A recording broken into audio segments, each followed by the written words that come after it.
Hi friends, എന്തൊക്കെയുണ്ട് വിശേഷം? എല്ലാവരും ഊണ് കഴിച്ചായിരുന്നോ? നമുക്ക് ഇന്നത്തെ ഉച്ച ഊണെടുക്കാം. ആദ്യം ചോറെടുക്കാം.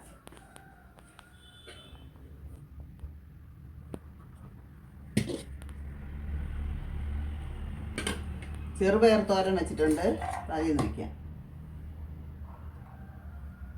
വെണ്ടയ്ക്ക് മെഴുക്ക് വരട്ടി വെച്ചിട്ടുണ്ട്, അത് വയ്ക്കാം.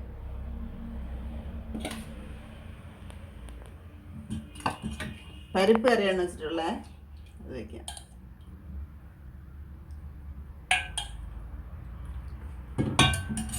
ചൂരമീന് കൂട്ടാൻ വെച്ച് തലയൊക്കെ കൂടെ ഇട്ട് വെച്ചതാണ്, അത് വയ്ക്കാം.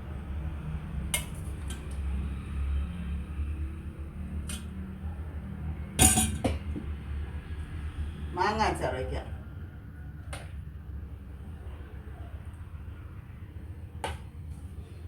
ഇത്രയാണ് ഇന്നത്തെ എൻ്റെ ഉച്ചയൂണ്. എൻ്റെ വീഡിയോ ഇഷ്ടപ്പെടുകയാണെങ്കിൽ എല്ലാവരും എൻ്റെ ചാനൽ സബ്സ്ക്രൈബ് ചെയ്യണം. നാളെ മറ്റൊരു വീഡിയോ ആയിട്ട് വീണ്ടും വരാം.